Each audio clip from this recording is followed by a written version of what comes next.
David. Yeah, Bo. Oh, is that Yeah, boy. Charlie? Jamil's in the Hey, house. Charlie, what's up, man? I'm good. I'm just literally back in the door from the gym. So I've been rushing about. Good, man. Long time. Where you been? Long time, man. Well, I was in Mallorca, and since I come back, it's just been madness, man. Just busy. Busy, going up back and forth from Luton to Leicester to London and back up again. Um, yeah, so it's just been busy, man. Good to see you, Finally bro. got some time to do other bits. Well, I'm fucking tired, man. I'm Yeah. so tired. So tired, man. Um, Hard to sleep nowadays. I don't know why. I think my body is preparing myself for what's coming with having to get up in the morning to feed babies, change nappies. It's like it knows, like, Um, get up early, start getting up early. It's crazy.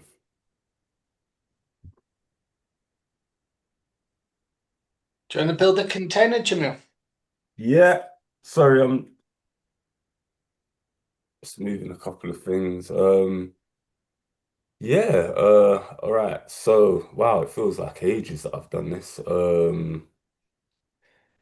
Good morning, guys. Should we start with a check-in?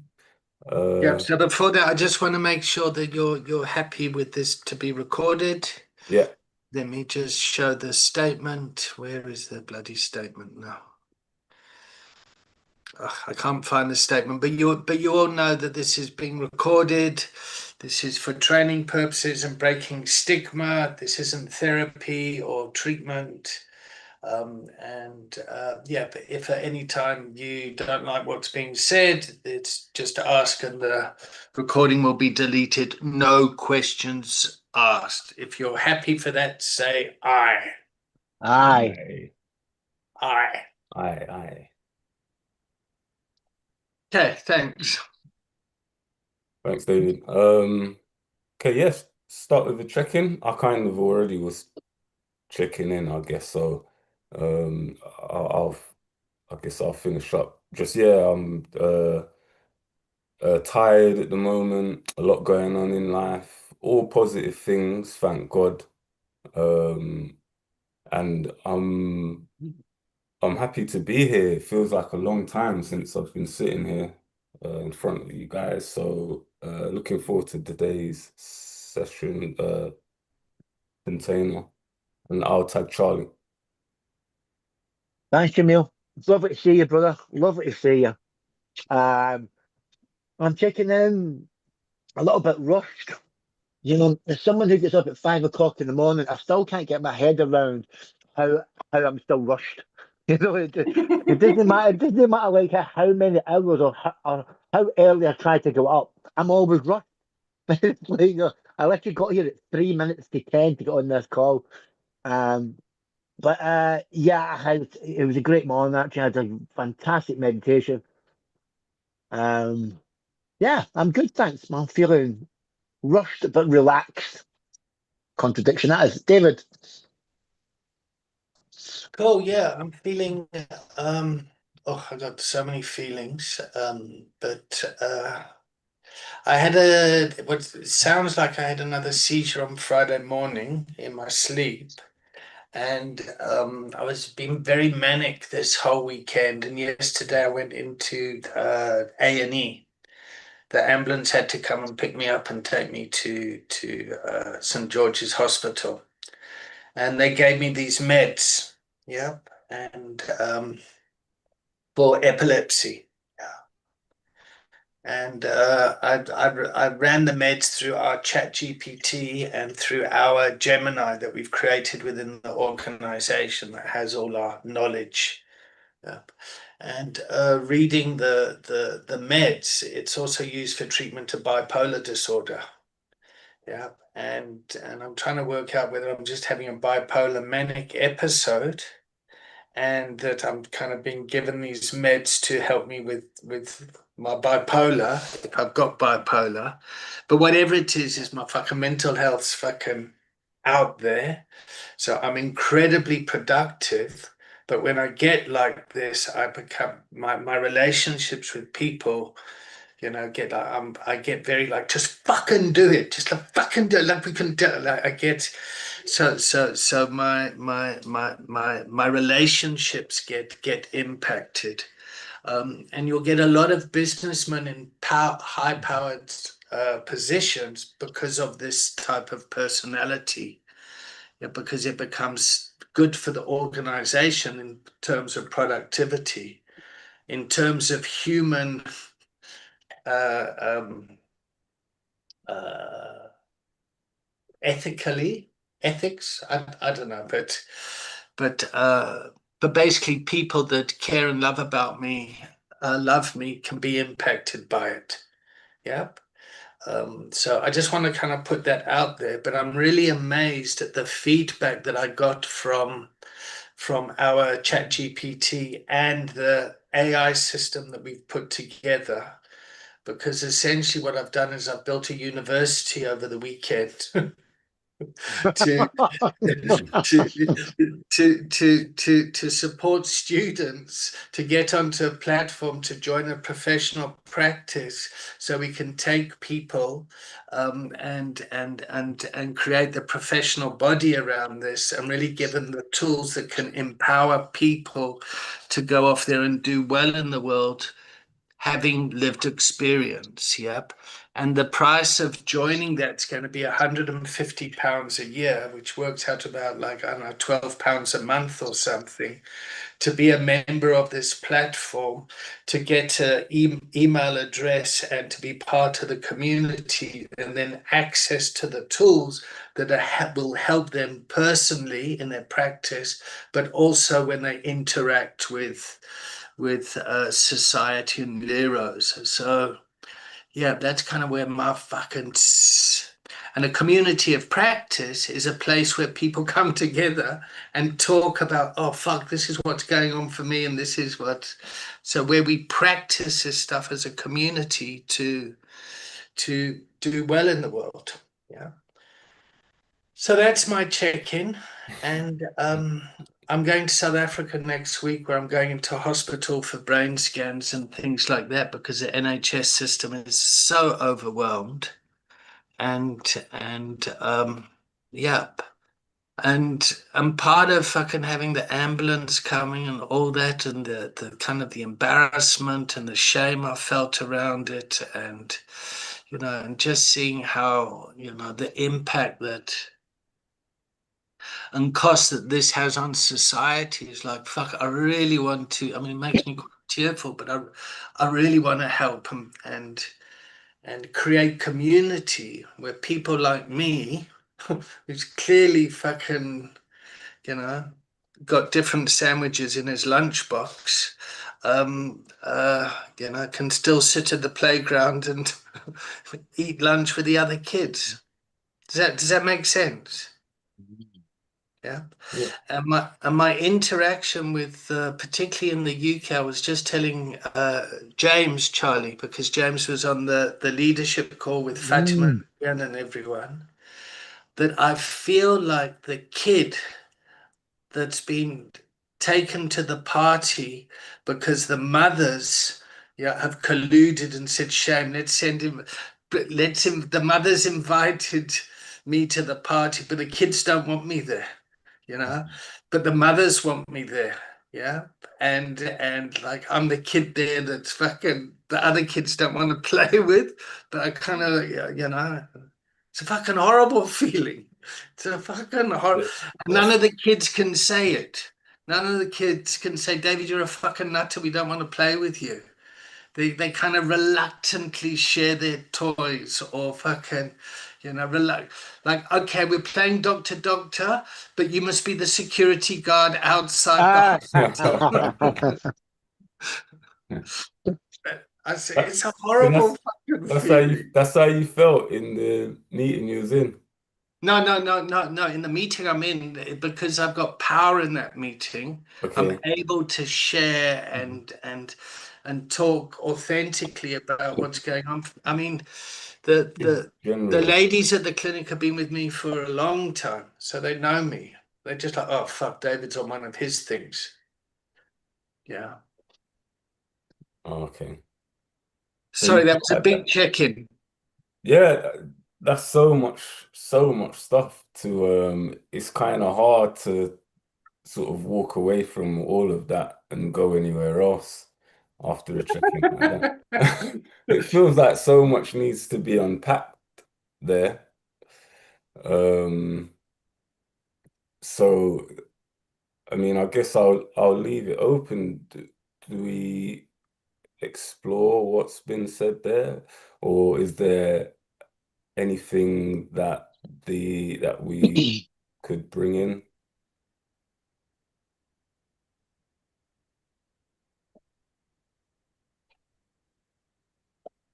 I'm curious about how you're feeling now, you mean, David, how you're feeling, um, knowing what's happened all over the weekend and then the ambulances and them coming. I mean, I'm curious about how you're feeling, how you're managing this now, knowing that was it was it the mania of building the you're the only person I know that can build a university in the weekend anyway. Do you know it's like you know like that you've been doing that. How do you feel now after what's happened the weekend? I mean, when you are productive, that was a big productivity. So is it positive and negatives? I don't know. That's what I'm curious about, David. So right now, this second, I feel proud of the question that you're asking me. Okay.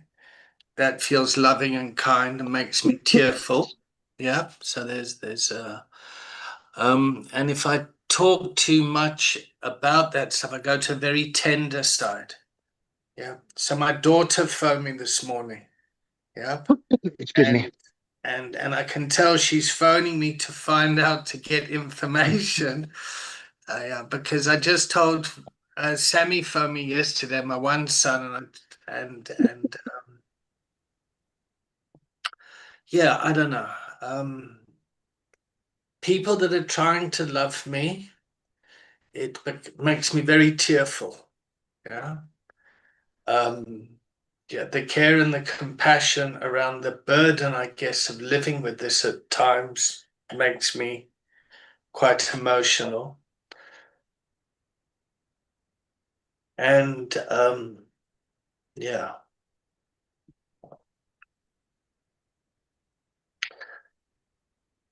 So I want to try and manage that and not go into that room. Yeah. Yeah. So authentically, that's kind of what's going on. But I don't want to go into that room, but because it's tender. Yeah. Um, and I guess it's really nice to talk about this in a community of practice because we got a lot of people out there in organizations, do good organizations that are fucking off their heads and they don't know it. Yeah. I mean, if I just look at the fellowships and some of the behavior that goes on in there, it's like, fuck, people. There's a lot of unconscious incompetence out there. Yeah. And yeah, so it really is so I'm pleased we're here. And I'm pleased I can just fucking put this on the table and just say, fuck Jamil, this is me, mate. Fucking hell. Mm, yeah. Oh, it's pretty amazing to be able to go through all of that and still build a university. That deserves a round of applause. Because that's superhuman stuff, really. Well, not really. I mean, if you think about what a university is, you Mm, know, it's a learning environment. It's an adult learning environment. And what happened is over the weekend, the South African government released legislation that people can open up private universities now. Yeah. So the government's always controlled academic institutions. And the legacy of apartheid, yeah, was very much around education, fucking saying, you know, only black people can be educated in this way. Colored people, which is a kind of mixed race, people get educated this way, and the white people get educated in that way. So white collar jobs, tradesman jobs, menial jobs, yeah, and that's how the structure was created, and how apartheid really, how the struggle really took off is when in '76, when the students, the young school kids, primary school kids and high school kids rose up and said, we're not going to be fucking taught this shit anymore. You know, we want to be taught in our own language, our own, you know, our own. And I have that spirit in me that kind of wants to challenge the institution, to wake people up to fucking, you know, to be more inclusive. Yeah. Like fucking everyone deserves, you know, an education. Everyone deserves health. Not one life's more important than another. You know, it's like, and in the UK you got class here. You know, you've got Yes. the class system, Yes. and even more. I think it's even more important nowadays, particularly in the UK with what's going on. Yeah, so there's an even bigger need for us as people in recovery, you know, people that are able to fucking, because I mean, if you look at a drug addict, yeah, every kid is told not to take drugs growing up. Like, I don't know any school that says, yes, take drugs. You know, it's like, and people who, yeah, take drugs are naturally showing a defiance to the system. Yeah. And it's just different levels. Yeah. And recovery is about helping people realize that the prison that they've put themselves in psychologically, yeah, is they can be empowered to step out of it wherever you are. So whether you're fucking living in a shack in Soweto, whether you're a homeless person on the street in the UK, fucking whatever, you can be empowered, supported to start your recovery journey and moving forward. Yeah. And in fact, yesterday it was recommended, or it was proposed, that recovery starts before treatment. Yeah.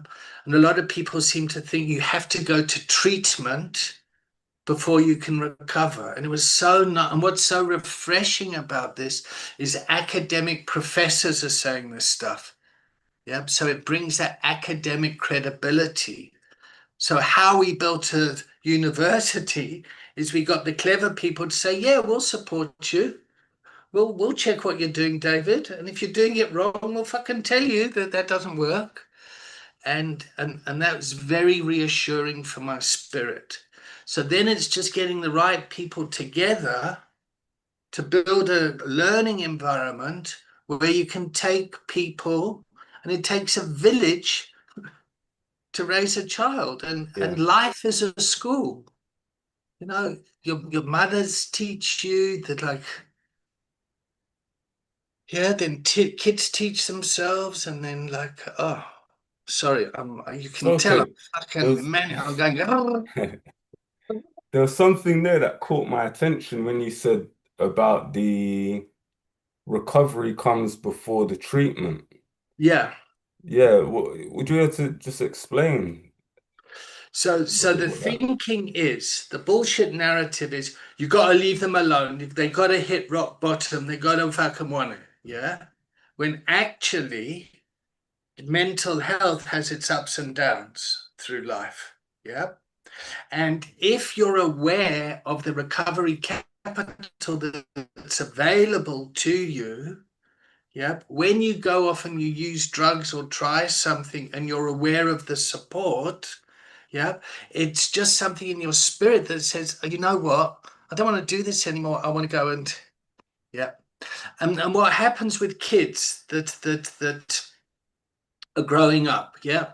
So they grow up in school, they get told not to take drugs, they start to take drugs, they start to get defiant, they have to get defiant, they have to go fuck you to the system because the kids are saying fuck you to the parents so they can develop their own personality, psyche, and individualism.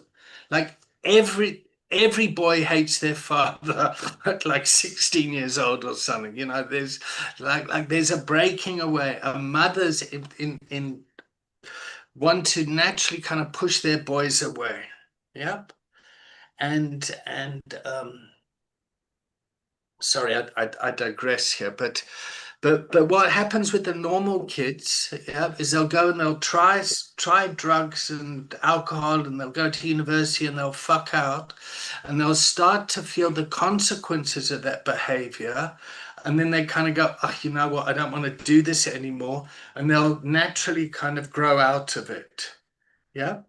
Other people that have, you know, like us, that have trauma issues, mental health issues, fucking, you know, whatever it is, continue to kind of self-medicate or support through substances until it gets so fucking chaotic and crisis, yeah, that the lifestyle that you've created there, that you feel comfortable with, to come out of it is fucking traumatic.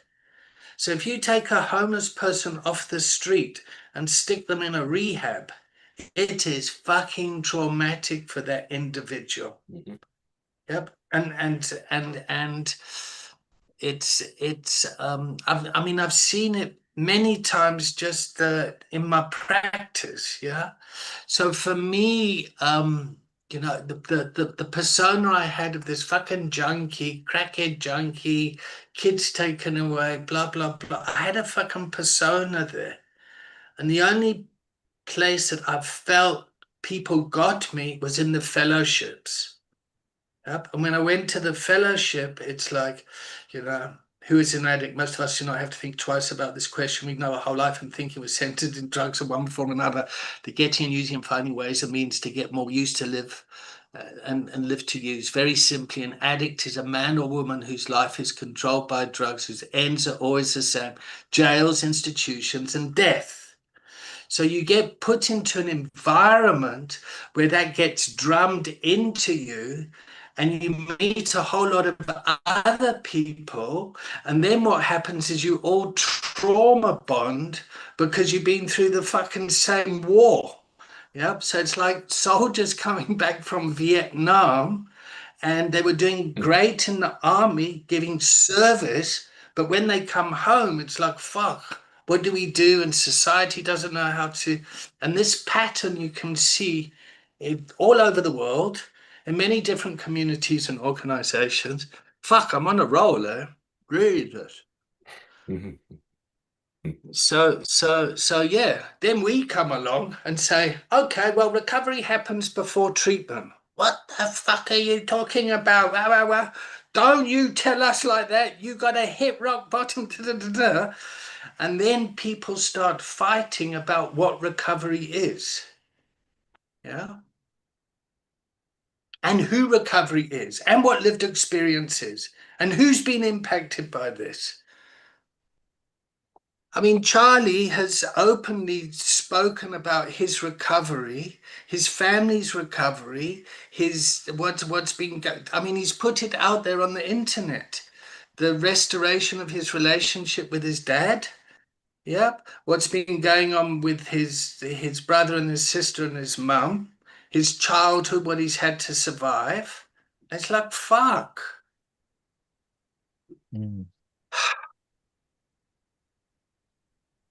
I find that I find that when you were speaking there, and this is something that I'm just gently looking into, the barrier of language what language you be using, the language of recovery, the language of lived experience can work for and against.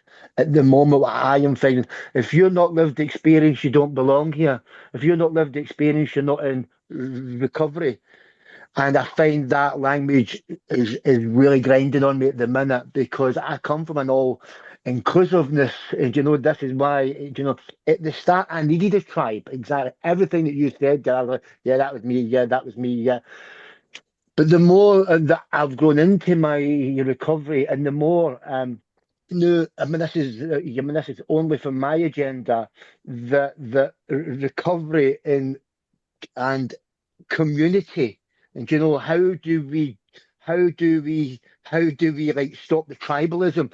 I'm here and you're here and we need to both be in each other's, and it's camps. I'm in this tribe and you're in that tribe, and we can't come into each other's human tribe. I'm always in recovery. I'm in recovery till I die. All that, my language, I find absolute bullshit. Um, Last week in Tai Chi, we had 5 ladies from the Women's Refuge, and you could tell that they were in recovery and doing really well. And there was 5 people from our community, and not once did they mention drugs or alcohol. It just wasn't mentioned because there was no need to mention it. Everybody knows, but we don't need to mention it, and we're there to enjoy ourselves, do a bit of Tai Chi and whatever. And the language, man, doesn't need to be spoken about. But what I find is that language becomes a barrier. And I like my lived experience, but it's not Charlie. I'm not defined by my lived experience. I'm happy that I've got my lived experience, but I'll never be defined by it. I want to be defined as a human being who lives in this world, who has got my lived experience of being a human, not just a drug addict or a mental health person. Da. My lived experience comes from being a human. But the moment, and probably the reason why I'm so passionate about this is at the minute is because I'm also in the outside. I'm also the boy man with the ball, and it's recovery agencies who keep me man like this. It's more about the community who have accepted me in. Come in, Charlie. You're more than welcome.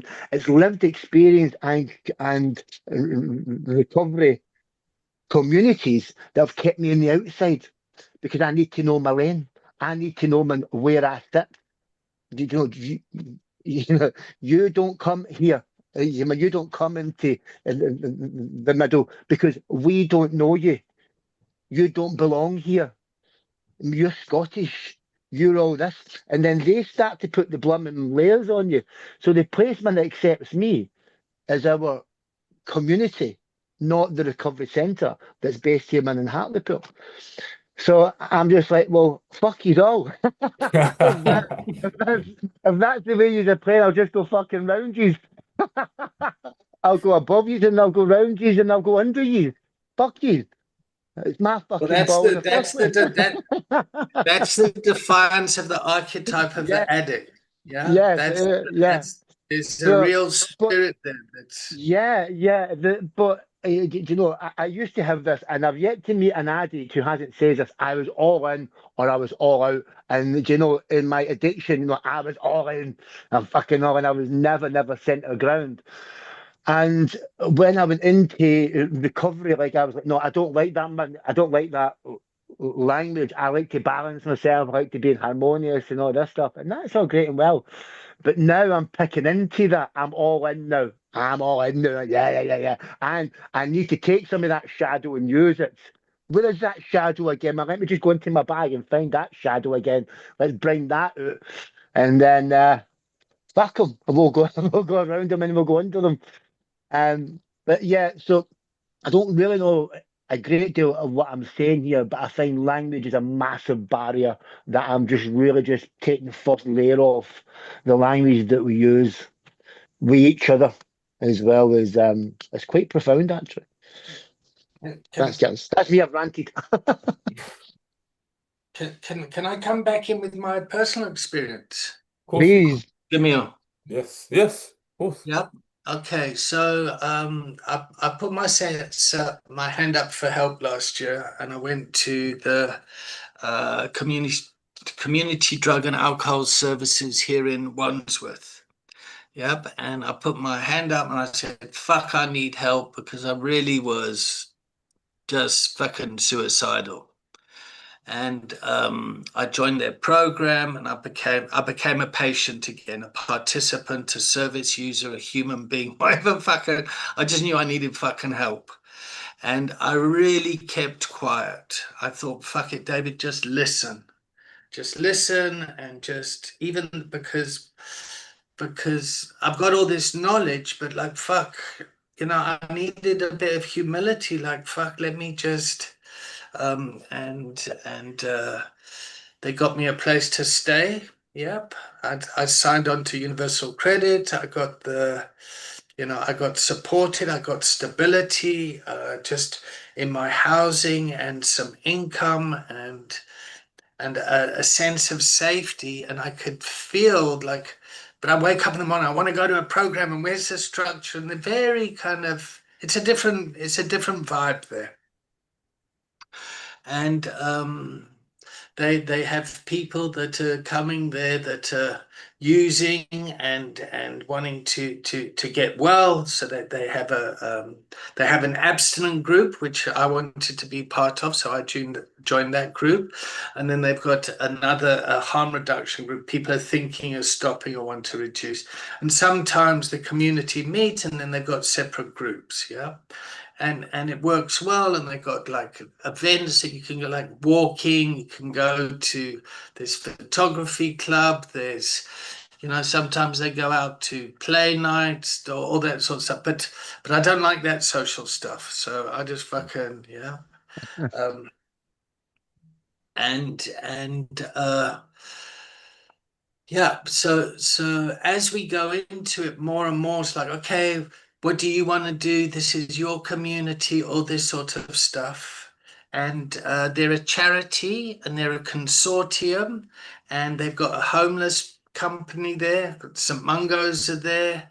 They've got CEDARs are there, ones, and then WCEDARs and Richmond CEDARs, and they love their fucking acronyms there. And I didn't understand what the fuck was going on, but there's like so many buddies and all this sort of stuff. And then they've got lived experience, and then they've got their own Clearo thing, which is, they call it community lived experience. And then we got the College of Lived Experience. It's like, it's fucking confusing for my little head.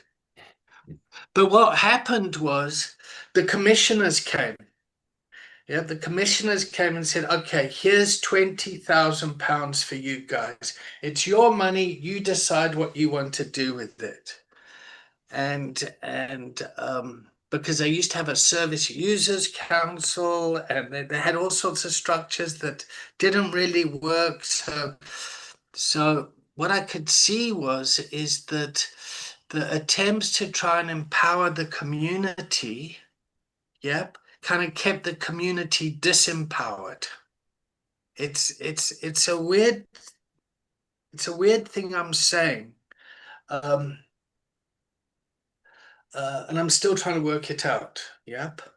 But what happened for me personally is, first of all, they put in the 20,000, and then my voice said, okay, well, let's take that 20,000, let's do this, and let's turn it into 240,000, and we can go and save the fucking world with it. I don't want any money. I just want to help.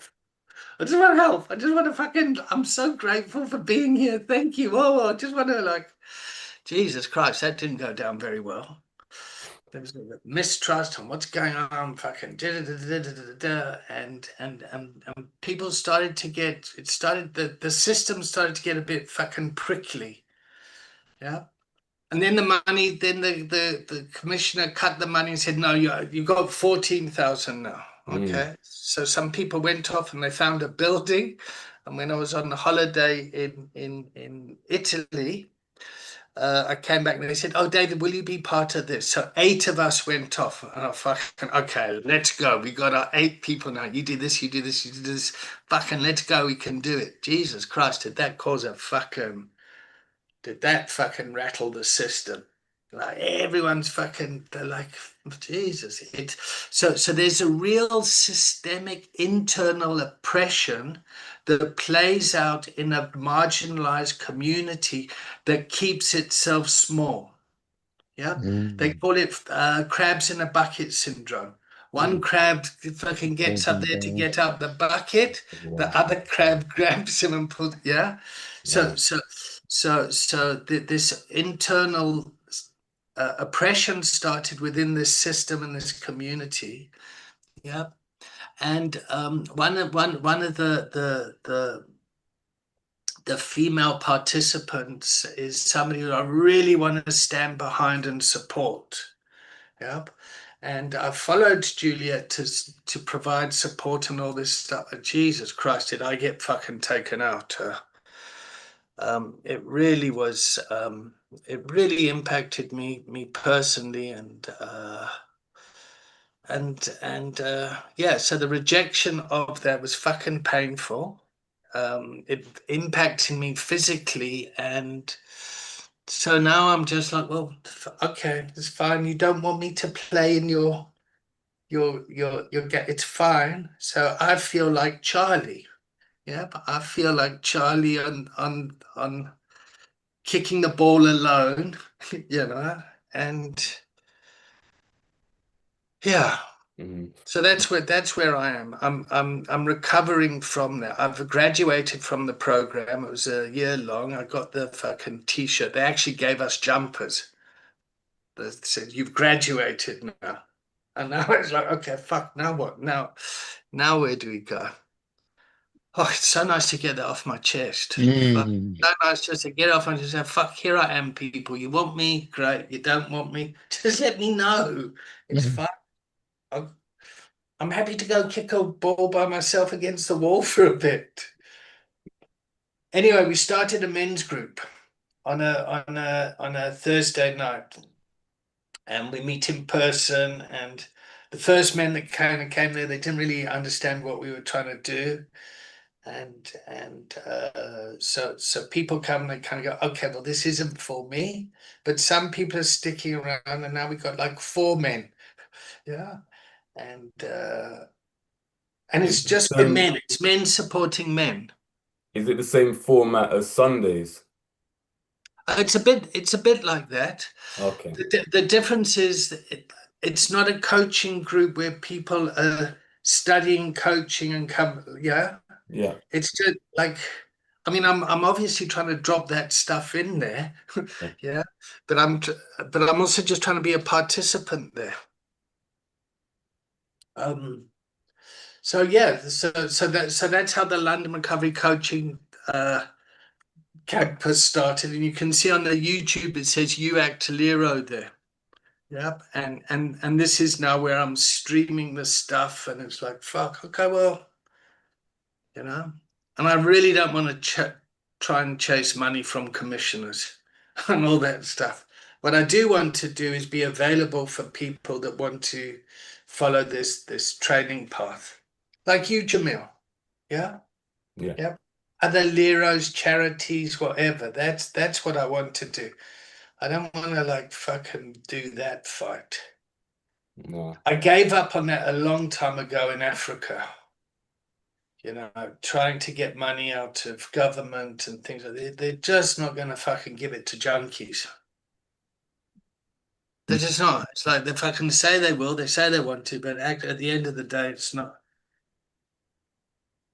But they will give it to education. And that's why we need to build this university, and that's why it's train, empower, treat. That's what the 3 symbols are.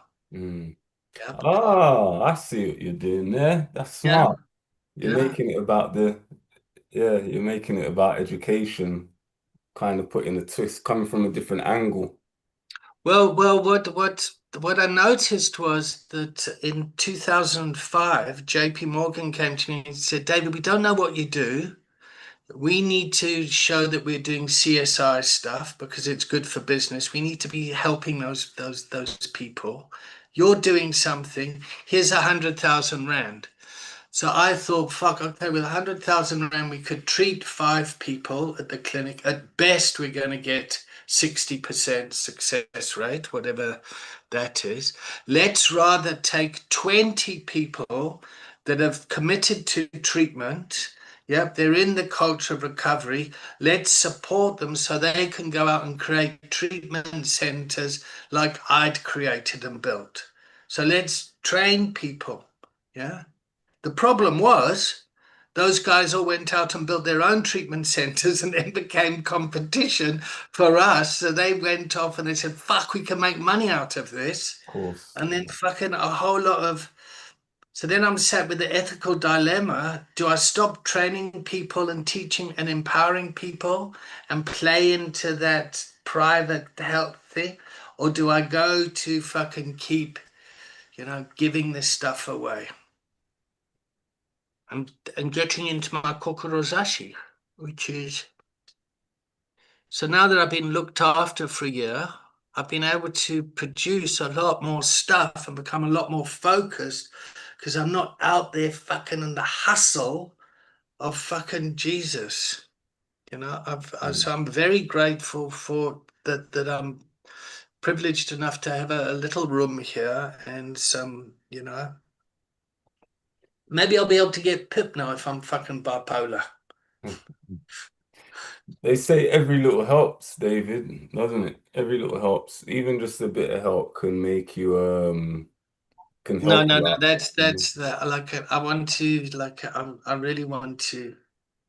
I mean, I'd love somebody to give me some fucking employment, some stable income, and then just let me trust me with it.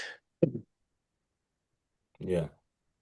But trust is a very difficult thing to maintain and to build, and and everyone's got a fucking opinion as well. So fuck, I'm excitable, huh? You're holding a powerful container, Jamil. Yeah, I can see, I can tell. You've got a lot on your chest, David. Yeah, it's true. It's true, Mm. actually. And I haven't really had the space to be able to just fucking speak and be me. Because I tell you the other problem. The other problem out there is when therapists leave it to, okay, it's your group, you do it, you work it, it's your group. It's fucking, you're left with the blind leading the blind. So then people frap all the time. They jump in and oh, you don't want to be on those meds, you want to go off those meds, so you fucking, oh yeah, you've got a relationship, oh yeah, da da da da. And then it's like, fuck. So that's a problem. You got to fucking skill people up in these containers to be able to not frap, to put some context to where the container is. So it's not fellowship, it's not a medical room, it's not a biopsychosocial group, it's a coaching container, it's a coaching group. And it's run like you would bring coaching in a business. Yep, it's run with that same sort of ethos where people are well. Yep. And then you take that coaching framework and you bring it into leadership and management. Oh, Feel better, David. That last. Oh. no, but it's so frustrating because I mean look at the M. Look at Maoni there. Like Paula has lived experience. Yep. Paula 5 years ago went to Castle Craig in Scotland 6 years ago. Yeah. So she went in for, and then she came and she joined us and she became a student. And part of her portfolio of evidence was Vista Health, which is a little company that she made. And now she's the co-founder of Maoni. Yeah. Which is based in the Netherlands, which is the global umbrella. And the reason we've chosen the Netherlands is the Netherlands legislation and structure is way more humane than the UK and the States. Like the States is just a fucking proper fuck up. In the UK, the NHS system is crippled and struggling and doesn't have the money to address this. So the strain on the NHS is and the NHS is made up of lots of different trusts. Yep, so they got trusts and liros and fucking da da da. In the Netherlands, it's legislation with the government. Yep, they control the pricing. Yep, and then they have insurance to cover it, and every citizen has to pay insurance. Yep. Now their problem in the Netherlands is they've got waiting lists and queues. Yep. So where Maoni comes in is they help reduce their queues by getting people to get the help that they need. And by doing that, we do the case management, bringing in the psychiatrist, coming up with a treatment plan, and then using tech to provide support there.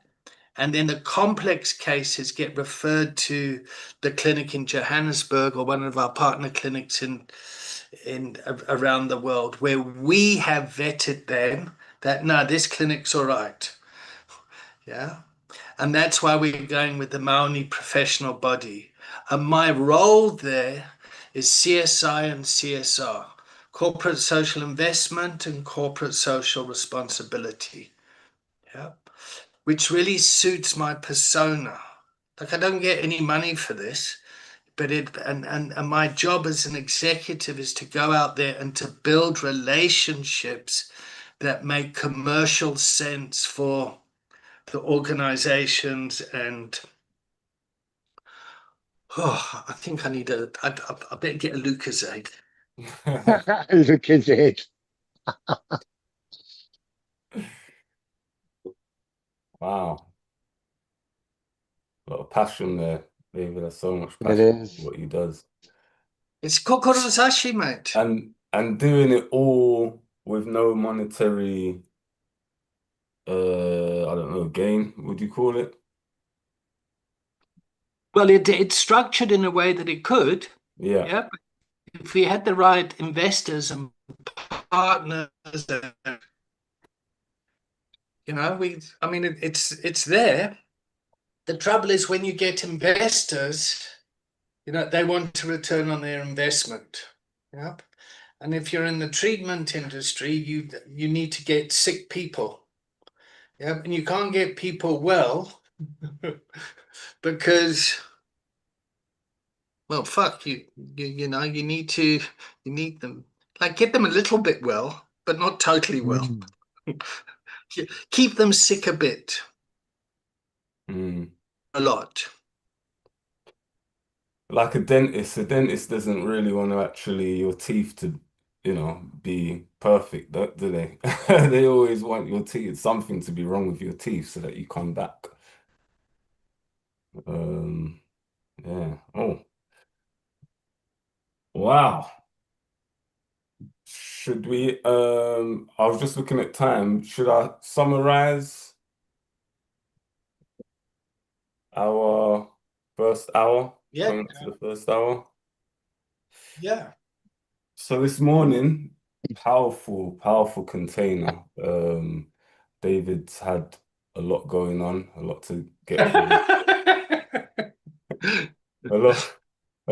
Well, serious stuff, medical stuff, where you've obviously taken the decision to go to South Africa to get treatment. David also talked about being the kid that no one wants to play with. That was interesting, I guess, because we all sometimes have felt like that in life.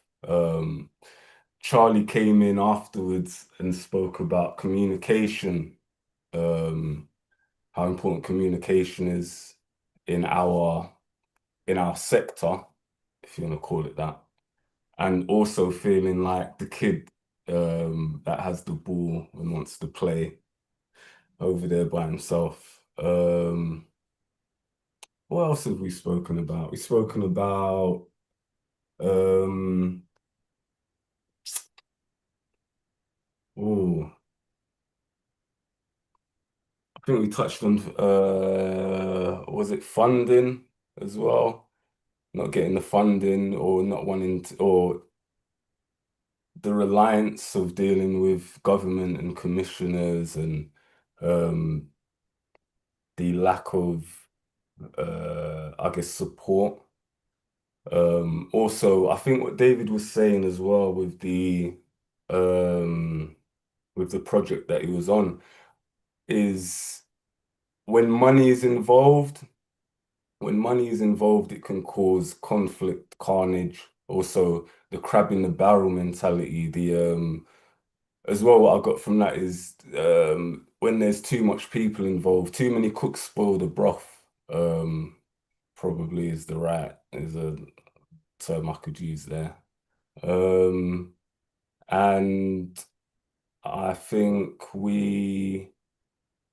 um, so I got a bit of a mind Can I blank. just say something, Jamil? Yeah. So, have you guys got a good idea of like the system and how complex it is? Mm, what system? Well, like the commissioners, the liros, the different countries, it's the fellowships, the families, the Not great knowledge on it.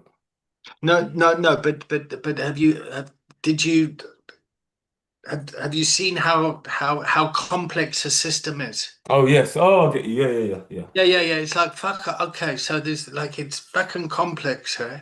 And there's lots of different role players there. We got to watch out for wanting to blame. We need to have compassion for every role player that they're filling in that system. Yep, it's like going into prison. You need to have compassion for the jailer as much as you do the prisoner. Yep, it's like, and when the jail has been lifted, yep, like the healing needs to happen with the. So the Truth and Reconciliation Commission started the process in South Africa at the end of apartheid. It's like, fuck, okay, we got to sort out this. We got to sit down and start to talk about and to see everyone's role in it.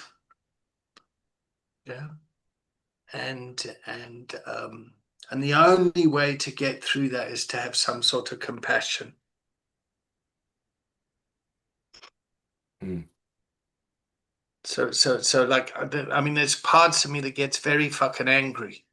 Yeah, particularly when like I go to the story of how my kids were taken away, how my role as a father was stripped away from me, how my rights, my fundamental human rights, I got to watch out for getting angry at the judge, the social worker, my mother-in-law, my ex-wife, like all the different role players, the people that looked after the kid. Like I got to start to get out of my own self-centeredness and just try and put myself in their positions.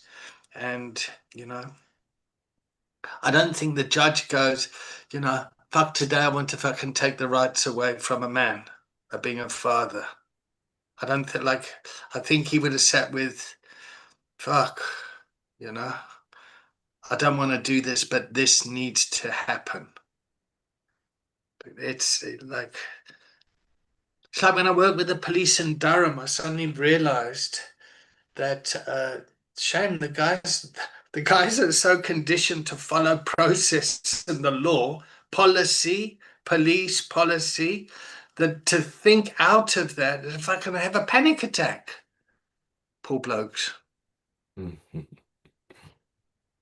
We got to treat drug addicts with compassion. Oh my gosh. We've been told to hit them with truncheons. Yeah. And now you're telling us to be nice to them. Sorry, I just. Should we take a break? Are we going to carry on? Should we finish? It's up to you guys, really.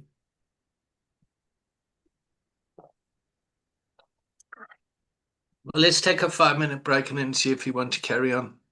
Yeah, Does that work for you, Charlie? yeah, You're muted, mate. yeah. Yeah, that works for me. I'm on in the rush. Yeah, okay. All right, Game 5. all right.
That was quick, Jamil. Yeah, I was gonna make some coffee, but I'm actually gonna go to sleep when we're done. There's no point in having any coffee. I need some rest. Okay. But why don't we spend like kind of 20 minutes now just kind of stepping away from the passion of it all and just kind of taking a bird's eye cognitive view around the way forward. Yeah, sounds good.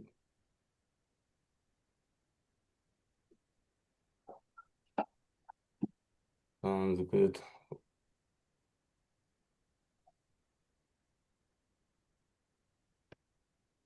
So what's your next step, Jamil? My next step is um need to start to get back into um looking at looking into sorry, hold on, what am I saying? Sorry guys, I'm a bit tired.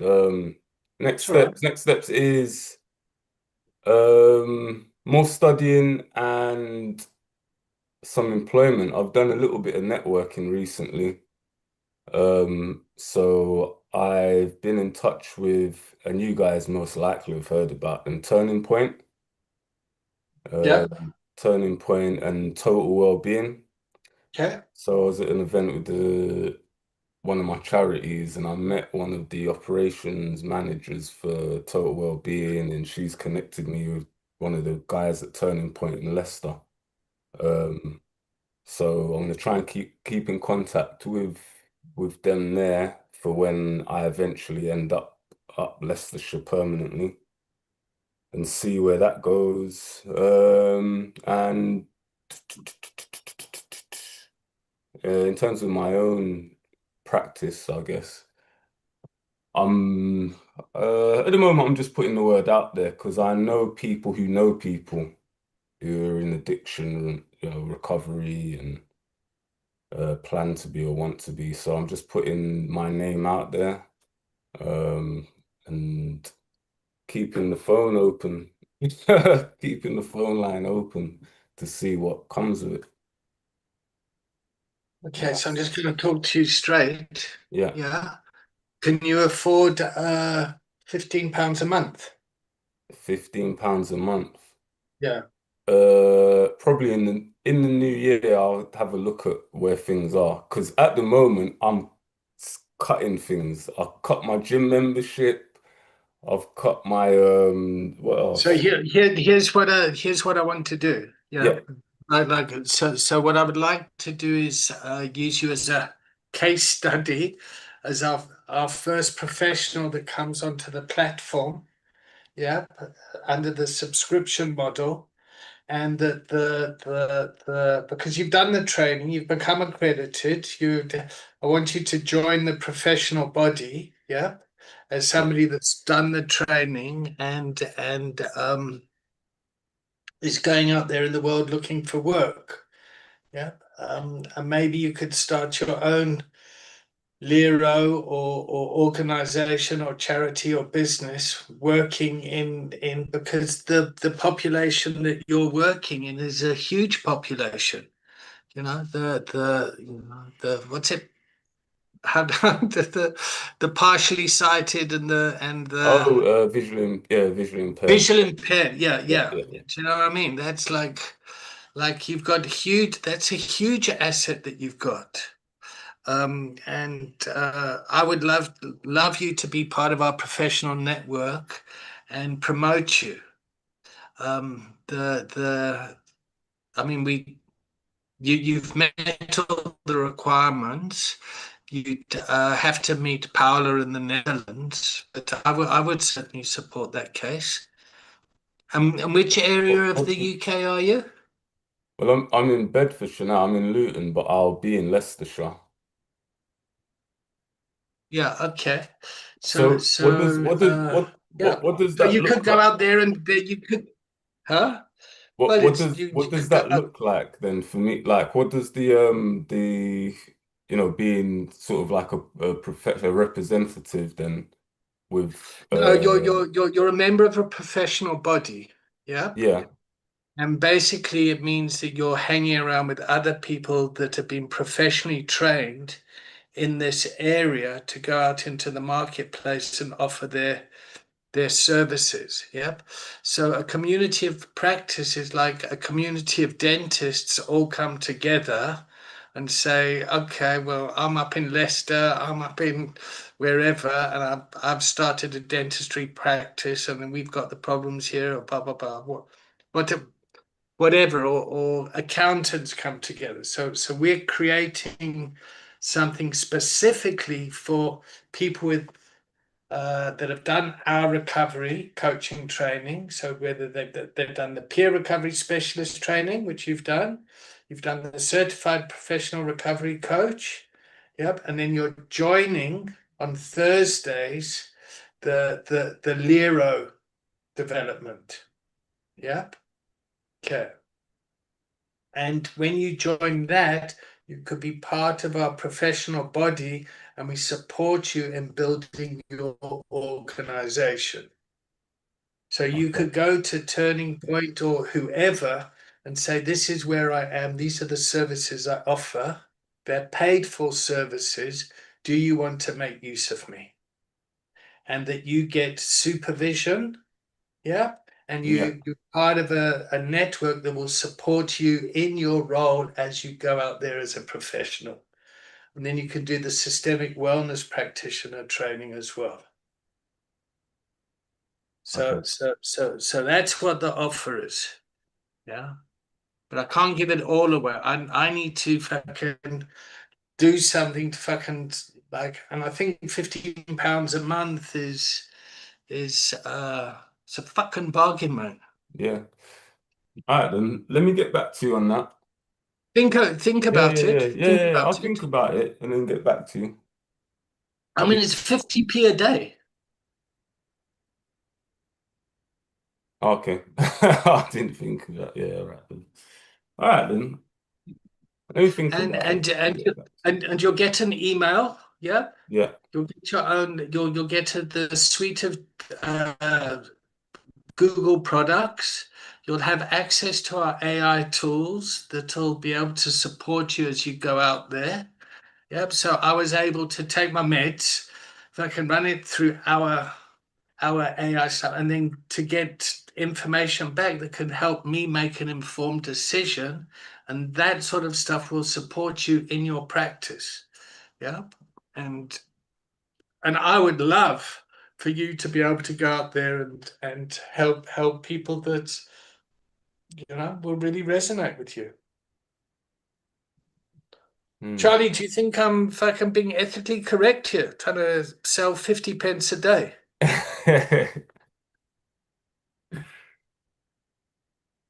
You're muted, Charlie. Muted, yeah. Sorry, guys. Yeah, it blows me away of how cheap it is. I'm only going for my own agenda, man, what's happened this year.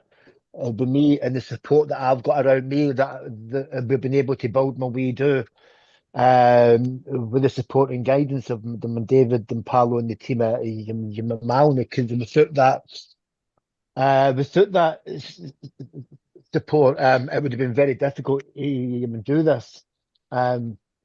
It's just like £15 a month is it doesn't resonate in my head.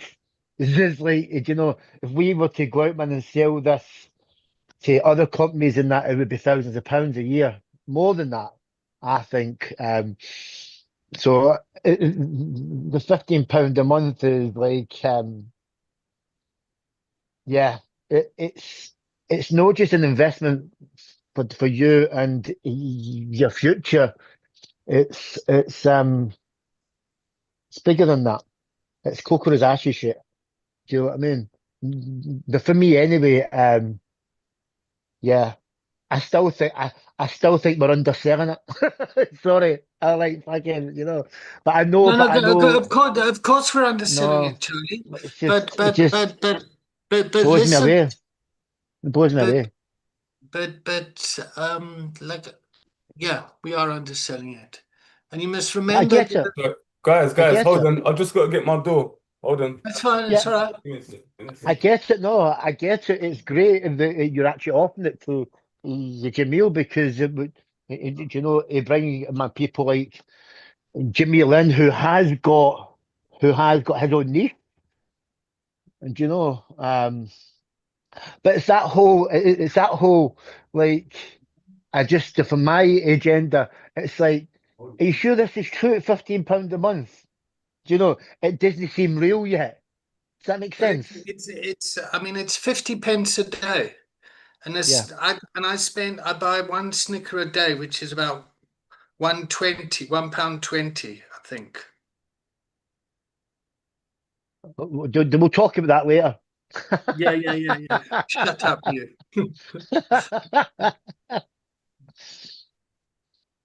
So I mean, I mean, how much is a fucking cost of coffee? How Yeah. much is a packet of fags? I mean, a packet of fags is like £16 a day.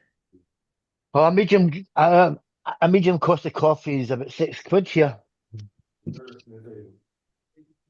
And how many of those do you have a day? Well, I was buying two a day. Okay, so that's 12 quid a day. That's £360 a month. Yeah. Sorry, guys. I had to pay the window cleaner. Okay. Yeah, I had to pay the window cleaner, sorry. Um, So yeah. Jamil, you'd All right, get an email address that would say jamil@uact.co.uk. You'd get the signature thing, and the signature would say UACT, Maoni, and then whatever your organization is. Yeah. And then we're building a community of organizations that live our spirit of Ubuntu. Yeah. yeah. And the University of Zambia was built for the poor by the poor. So after colonialism, the community came together and they all started to barter with shit to build this university. Yeah. And that's the thing that's fucking igniting me. And you'll meet Rabson and you'll meet Bruno, and Bruno's in Uganda, and then in South Africa we're fucking solid. Don't mess with us, Bru. We fucking strong. All right, cool. I'll get back to you on it, Dave. At the moment, I'm a bit thing, so Relax. when I'm more It's when I'm more relaxed and I can focus yeah. more, I'll Yeah. yeah. But in the It, meantime, it's just keep coming on a yeah, Thursday. Start on a Thursday, and it sounds good. I like the sound of it. It sounds brilliant. Sounds uh, brilliant. Um, but yeah, that's salute to you as well for under. It's a lot for £15 a month. I just well, it need to actually make it. just covers the cost of Google. Oh, okay. That's what the cost goes to. Yeah, It's like, yeah. Okay. but but basically, you're going to be a subsidized student. Okay. And a subsidized student. What does that mean? What it means basically, we're going to fucking support you and help educate, yep, and provide the environment for you to thrive if you want to. Yeah. Like, I want you around, Jamil. Fucking, you got so much potential. It's fucking wonderful, and you're going to be you've got a newborn on the way. Yeah. Oh fuck! Yeah. And the men out there need fucking us, Yeah. and the women know the men need us. Definitely 100%. Yeah, see, yeah. That's where my head's at. That's what, I'm so distracted with what's coming and what's going on and what's coming that everything else is sort of like everything's just happening around what's going on over here. Everything's focused on here. So that's why I'm a little bit, all over the place. But Listen, I mean, there should be a lived experience organization that would snap you up quickly as a certified recovery coach. And I mean, you could command, I don't know, I mean, just fucking 25 grand a year as a starting salary. That's kind of what the market is looking for. I don't know what your financial requirements are, but the but thing but is, with what's going on now, it's more about with my missus going on maternity, where I will be is um very remote. I'm not allowed to drive because of my vision. So yeah. I can't get around and she can't drop me everywhere. And her maternity will end at a certain point. So I'm going to have to sort of anything that I do, I'll have to be at home with baby, and anything that I do will have to be in the evenings and more likely to be remote hybrid work. So because of my situation, things have to be quite specific. So don't you want to be supported in creating the environment that you need so your family's put first? Say it again, sir. I didn't catch the first bit. Don't you want to be supported in a way that your family needs? Yeah, of course. Of course. So the way that we support Paula in her CEO role Yeah. is that we, as a company, value her time with her family and her kids being more important than driving. That's something that that's part of our culture that we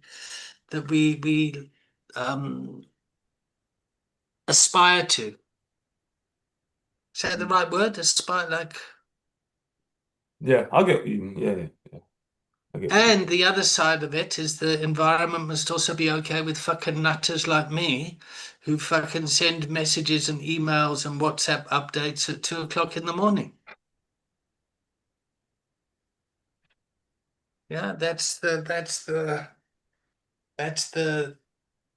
broad continuum that we dance on. Mm. Okay. It's good to know. All right, should we start the checkout so Jamil can go and sleep? Yes. I'll, I'll check out first. Uh, I'm checking out feeling happy to be back in a container after what feels like ages. I think it's been about 3 weeks, but it feels like it's been 3 months. I've got so used to being for the last, what was it, 6 months, being on it every week. It felt weird not being on it. So just glad and happy to be back in and seeing you guys' faces. Um, yeah, Charlie.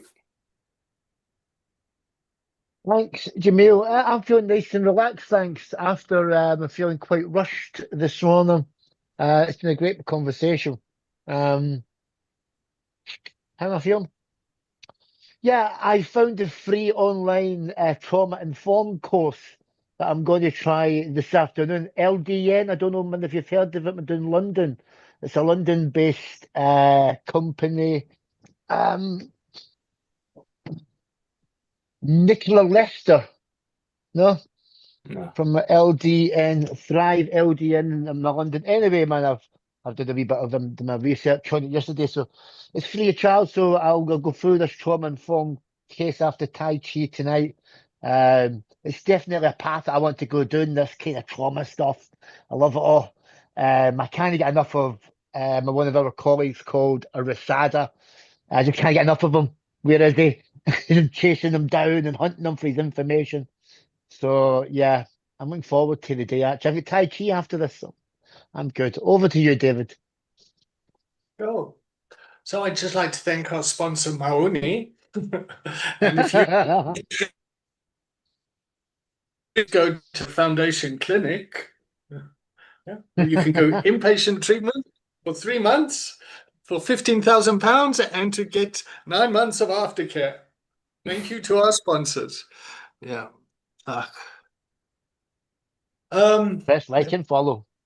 It was so hit like and follow. It was so nice to just fucking just be authentic and just go fuck yeah.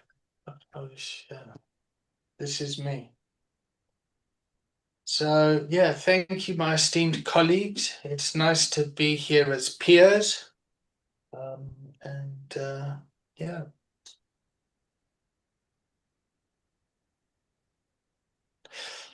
Thank you. Thank you too. Are we all right for me to post this recording to our Yep. 15 subscribers? Yep. All right, everyone. Thanks. David, Right, I was sit guys. on one for a minute. You sit on for a minute.